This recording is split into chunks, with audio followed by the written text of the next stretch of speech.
Osiris. Can never be seen. Wanna do and can never be done. All right, I think we're here. Great Beyond. Thank you to everyone for tuning in to our first ever live stream of the Great Beyond podcast. Still not a Goose podcast. My name is Greg Knight. I'm here with my co-host Bruce Robinson, and we'd like to welcome you to this little experiment we're throwing because we have some great news for all of you. We know it's been a long time coming since you've heard from us, and we do apologize, but we've heard the screamings for more Bruce and El Goose, so we've decided to take this project to the next level and team up with the leading storyteller in music, Osiris Media, to deliver an all-new, but not really that new, bright and shiny, but slightly dull, not a Goose podcast, The Great Beyond. We want to also just give a shout out to our third host, Joey Parisi, who could not make it today for the exciting announcement, but he did all the work getting this outline together. Yeah, Joey's currently stuck in corporate hell, which I've freed myself from somehow for this. So, and I will say also that much to my satisfaction, we will continue to not be a Goose podcast in 2022. We all know, the problems that could bring, but we will be an Osiris podcast, and we are quite happy about that. So as such, we wanted to extend the warmest of thank yous to RJB, Tom Marshall, Brian Brinkman, Matt Dwyer, and everyone at Osiris for taking a chance on the lowly junior and senior analysts. I wouldn't call senior lowly, of the Bingo Tour Separate Team Turned podcast. So but this is not only a great step for us as a podcast, but Goose fans as a whole, to now be represented in a top tier broadcasting group. So is this a proverbial podcast torch passing? I would call it that. Yes. I would. I'm not allowed to light torches in my apartment, but I'd have one burning behind me if I could. And this isn't the first time Goose has been represented in Osiris. So if you're a Goose fan and would like to take listen to some past Goose interviews, check out RJ's interview with the 4-piece version of the band back from November 12th, 2019, in an episode of The Drop. Rick and Peter were also interviewed live by Tom and RJ Under the Scales from the Brooklyn Bell House in January 2020, where we were treated to some pre-pandemic Rebelo with an absolutely killer rendition of Birds of a Feather.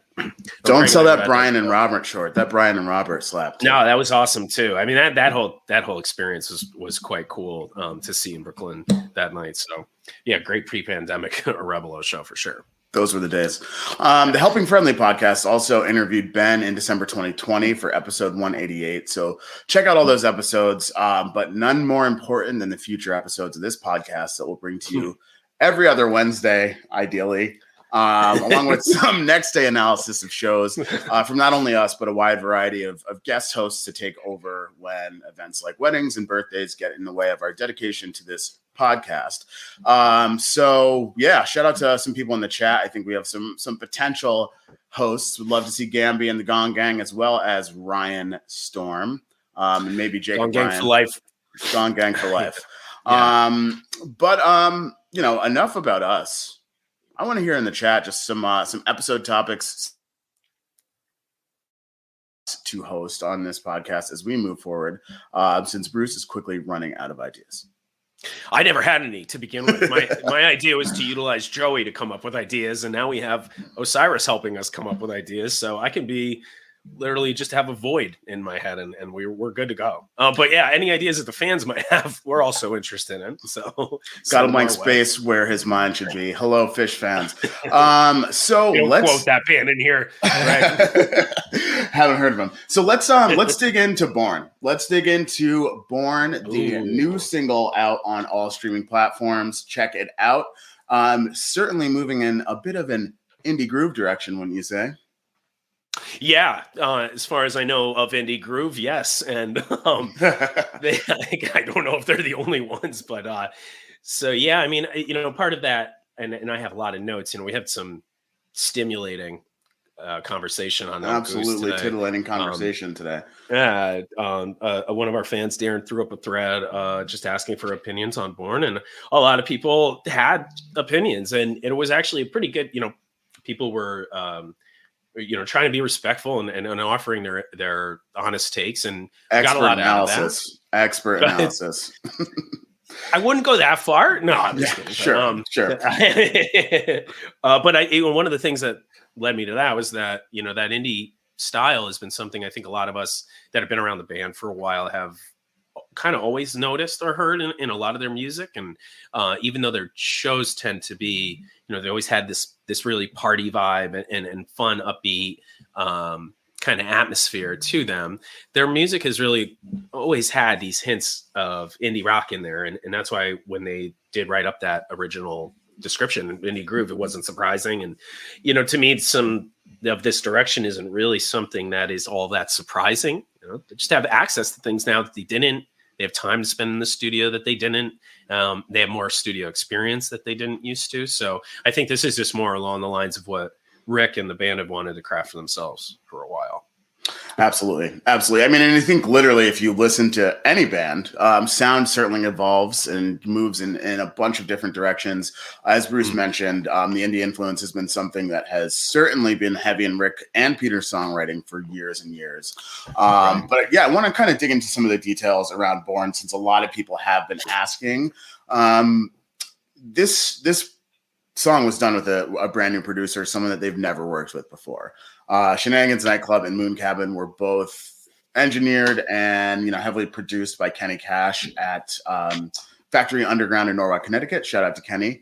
Great Beyond episode 4. Tune in and listen to our interview with Kenny. It was a great conversation with Kenny. Great conversation. But this track was recorded with D. James Goodwin at the Isocon in Woodstock, New York. And D. James Goodwin, I actually was lucky enough to ignore the band's request for no friends to come up to the studio and completely insert myself into this recording process. Went up and checked out the room. Incredible location, just set in the woods in Woodstock. And Goodwin was an incredible person to see work. No shortage of instruments I've never seen before that he uses to craft soundscapes. And, it's cool to see the guys kind of be really hands off with the creation of stuff, as opposed to, Rick, who I think would, kind of just be in the studio doing this all himself if he could, but really to see them hands off, letting someone guide the direction. So Goodwin actually played pedal steel on the track because he can play just about every instrument. That's cool. A lot of people were asking about that, but yeah, it was actually a producer. And I don't know if this bodes another album, per se, because as their publicist, I don't know about any of this stuff coming up. I just tend to find NDAs are incredible. How they work. Yeah, it's wild.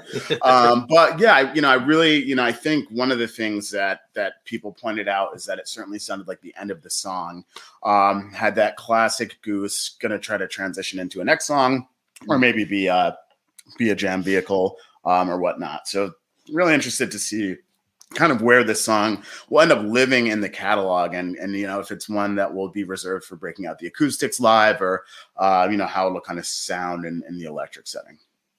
Yeah, one of the things too that I've noticed, because I think another fan of ours, Nick, posted on El Goose about the producer, since everyone fan of ours. Fan of the band. Fan of Goose. Yeah, I mean, I know he's a fan of mine. No, I'm a big fan of Nick's anyway, too. So shout out to Nick. But he posted the Wikipedia article that's actually about D. James Goodwin. Mm-hmm. And there's a really interesting little line in that about how he's known for his quirky approach to recording. I have it up here. And with a bevy of strange instruments and technical devices, the facility is installed in a mid-century residential home, set up in such a way that artists are made to feel as though they are away on a vacation in the woods of upstate New York, surrounded by numerous instruments, toys, manipulation devices aimed at assisting Goodwin in making adventurous recordings without worrying about the clock or time constraints of a typical studio. And we know how Goose does with time constraints. Oh my gosh. Poorly. Terribly. But show is supposed to be announced at 10 a.m. I don't think Goose is ever worried about the clock. Right. Yeah. But it's interesting because like that other stuff is exactly what, again, they haven't always had. Maybe they never had, all of these instruments and all of these possibilities for what they could do in the studio, and working with somebody, a professional that's well-known and experienced, like this D. James Goodwin, and, having a place like that where they could go. There's a big thing, and most of these fans now know this, that the band really feeds well off of vibe of certain places, mm-hmm. And some of that down home kind of country feel, laid back, around nature, like Legend Valley, it's just a huge farm, and all these places like that, they tend to always play well, it's because they really connect well with that environment. And I think, that's what the level of production on this album, people can already tell is a whole nother level. It's taking another step in the right direction, with the track sounding so polished, and I think that, there's a lot of good that can come from them doing stuff like this and trying to experiment a little bit more and use some of those devices. Pedal steel is definitely something that they've never had on the track. Mm-hmm. So, in that sense too, they have somebody that could play with them. Again, experienced musician that can weave it in such a way that's kind of what Rick maybe wanted and didn't have the option to have before. Absolutely. And I think, what people may have picked up from the lucky viewers of Shenanigans Nightclub, the movie, shout out to you, Clyde. Shenanigans One Nightclub, of my best roles. yes, from Hamlet to Silver Screen. So Shenanigans Nightclub, I think what you kind of pick up from the whole summative assessment of the project, from the trailer to the film, is that it was a little bit of a tongue-in-cheek testament, I think, to the club itself that was thriving in the 80s and early 90s, and just, I think, a testament to what kind of ushered the band to where they are now, and everything that came into, making them believe it's a good decision to cover as much Kenny Loggins as they do. Borne seems to be a completely new direction for them, and so I'm interested. But just to piggyback on that kind of down home country living sound, they need Trevor to feel comfortable in that mullet, and I think they found the perfect music. Yeah. God, that mullet's incredible. Interesting to see, kind of what comes next, and what this will lead to. But as we mentioned, it would not be an announcement day for the band if we didn't have an announcement ourselves. Radio City Music Hall, big room. I'm a huge rock hat enthusiast, so it'll be good to get there and see a different show.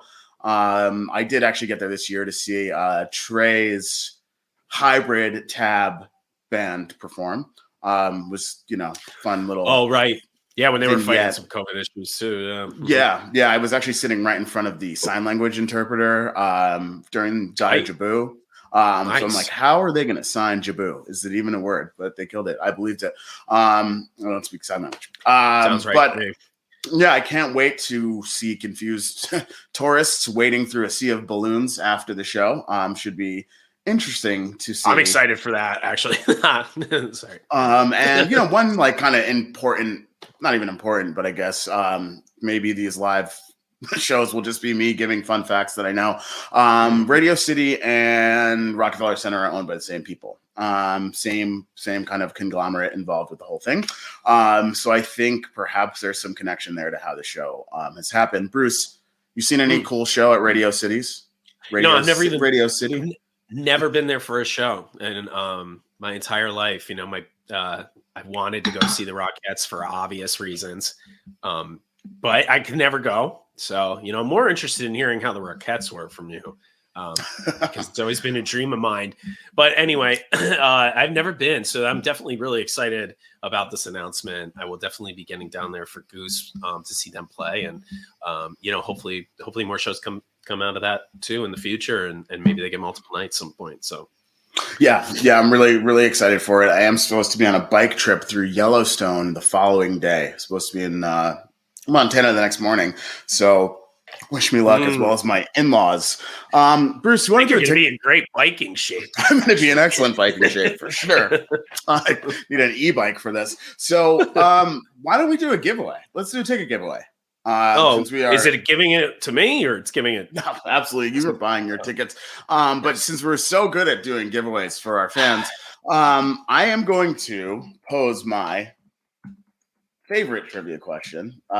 We may have asked it during bingo tours to some of you who tuned in, if you remember, are in the running for this. But I want to know, and do not say it in the chat, I want you guys to email us at greatbeyondpodcast@gmail.com. Making this hard. Greatbeyondpodcast@gmail.com. That's step one. First person, email greatbeyondpodcast@gmail.com. The first person to tell us the first song that Peter ever performed with Goose, email that song to greatbeyondpodcast@gmail.com. The first person to get it wins a pair of tickets to Radio City Music Hall. A pair. Good Nosebleed seats? tickets? I don't know. Good seats? Who knows? Cool. Yeah, Just we'll a find random out. grab bag. Yeah. Bruce, feel free to email. You're more than welcome to email. What was the question? It was about Peter? I don't know it. It's fine. Somebody else will work it out. So we're excited. We will see you guys all on June 25th. For those of you who had the chance to meet up with us at Westville, perhaps we'll do another red carpet. That could be a whole lot of fun.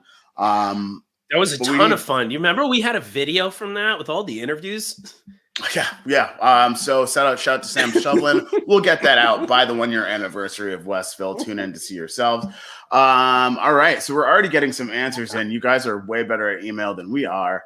And thus far, nobody's got it correct. So again, this is the first song Peter ever played with Goose. He's seeing a lot of answers related to the song that they played instead of Auld Lang Syne. Okay, we've got a winner already. Oh wow, already we've got a winner already. There are actually power of the internet. There are people listening. That's incredible. That's the most incredible thing about it. Nice. I'm glad they won.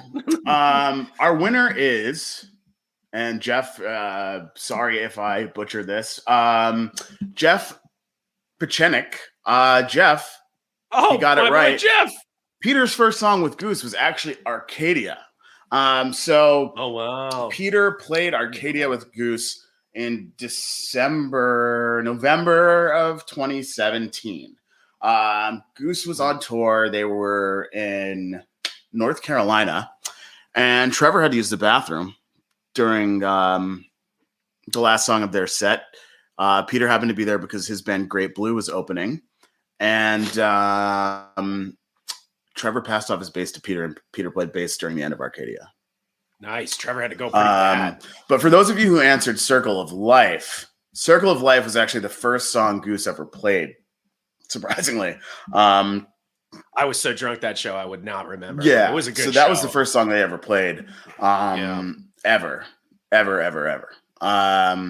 So shout out to you as Goose. So shout out to you, Jeff. Thought it was actually just Jeff Arevalo trying to get to the show as well. No. But yeah. Shout out to Jeff and his lovely wife Laura. I know them; they're great people. So shout out. But it does look like, in the chat, people are saying that on the Jam Base podcast, they said it was Circle of Life. So we may have to do a little bit of checking, which would require us to listen to the Jam Base podcast. Who said it was super? We're gonna have some. We're gonna have to have some podcast fight outside in one of these days with them. See where this is going. I guess we'll have to fill you guys in the next time we're live. So tune in the next time we're live. So what else we got? Winter tour is about to hit, right? Winter tour is hit. I guess next week we're starting in Tempe, Arizona. Unfortunately, to our Colorado folks, the Arevalo shows were canceled. However, I know the guys are looking forward to hitting it hard out on the West Coast. Bruce, you doing any winter tour? I'm not, and just to add that those Arevalo shows in Steamboat and out in Colorado would have been a lot of fun. But so that's too bad. But I can't make any of the winter tour this year. Unfortunately, I have to save up for the rest of the year of tour. Right. But I will be watching. Definitely, I will be streaming these shows, and I expect some cool things to come out of it. Obviously, that's their first time headlining out west. It's a bit of a smaller tour on the West Coast, and then they kind of squeeze into Montana and go through the Northwest a little bit. But yeah, so I think it's going to be a great tour. I think it's a great opportunity for them. Looking forward to, I'm hoping that with their latest success and, how well they've been winning over fans in a lot of new locations, that this just continues to grow their presence out there. And, I'm hoping to make the next time that they go out, which I do expect, to happen in the near future. So I'll be looking forward to that. But you're going out. I soon, did. right? So I decided to go out in about October. Then with the rise of Omicron, I decided in December not to go. And having really not left these four walls around me since around Christmas, I decided in conjunction with the JetBlue sale that I'd head out to LA and San Francisco. So I'll be out there. Feel free to email us at greatbeyondpodcast@gmail.com if you guys want to meet up. I will try to be conducting some interviews from the field, although I cannot recreate the magic of our third co-host, Joey Parisi. I'll do my best. This will be my first time. Tough. It's tough to stand up. Yeah. But this is going to be my first time out on the West Coast in conjunction with Goose. This is their first headlining tour out on the West Coast as well. So really excited to meet some West Coast fans. The last time they went out there was with Pigeons in early 2020, just after playing in the sand. So, looking forward to seeing all you silver ponytail deadheads out there too.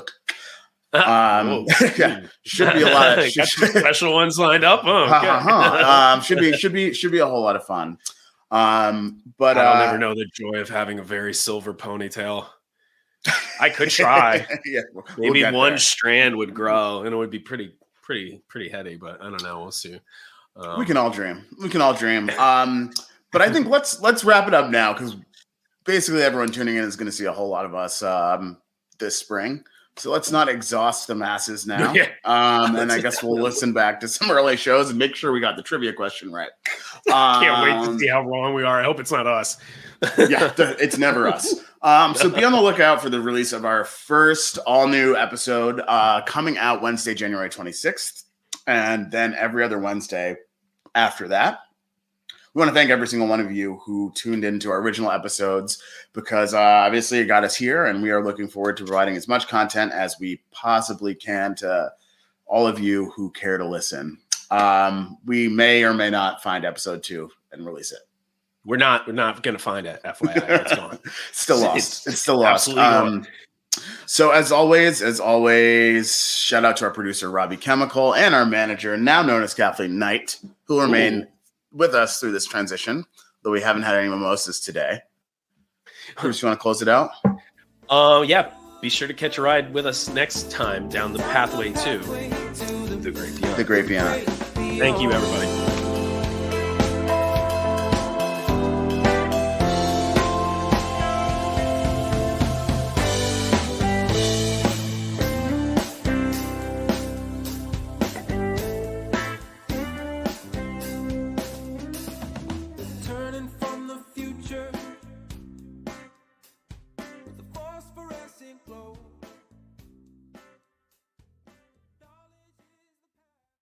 Osiris.